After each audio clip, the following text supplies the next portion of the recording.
Hi hello नमस्कार सातारकर. मी कविता म्हणजेच कव. आज शनिवारी सुट्टी असल्याने मस्त आठवड्याची झोप पूर्ण केली आणि बाहेरून पाहिलं तर काय कडक असं ऊन पडलं होतं. वातावरण सातारचं वातावरण म्हणजे विषय टॉपचा आणि या समोर आहे पेड्याचं भैरव.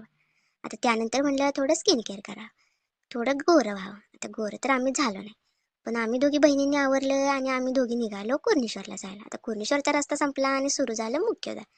मुख्यद्वार आम्ही ओलांडलं आणि सुरू झाल्या ह्या पायऱ्या. मग कसे झेट पेट पाटापेट अशा ह्या पायऱ्या उतरल्या आणि निघालो बाप्पाचं दर्शन घ्यायला. बाप्पाचं दर्शन घेतलं आणि हे आहे कुर्णेश्वरचं बाप्पाचं मंदिर. त्यानंतर निघालो पुढं. पुढं आहे शंकर आणि दत्ताचे सुंदर असे मंदिर. आता आमची या छोट्याशा जंगलावरून चर्चा की तो वाघ आला तर. आता वाघ तर काय येणार नव्हता, पण म्हणलं जाऊन दे. पणला मागं टाकून म्हटलं स्नॅप तर झाला पाहिजे. एक स्नॅप घेतला आणि पुढे निघालो शंकराचं दर्शन घ्यायला. आता शंकराचं दर्शन तर घ्यायला आलो, पण मंदिर तर काय उघडं नव्हतं. लवकर आल्यामुळं ते अजून बंदच होतं.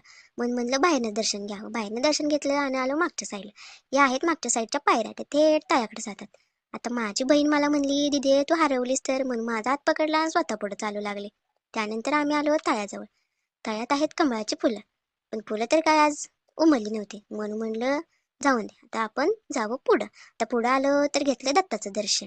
दत्ताचं दर्शन घेतलं आणि निघालं घरी जायला. तर हा होता त्या दिवसाचा शेवट. व्हिडिओ आवडल्यास लाईक आणि फॉलो करा.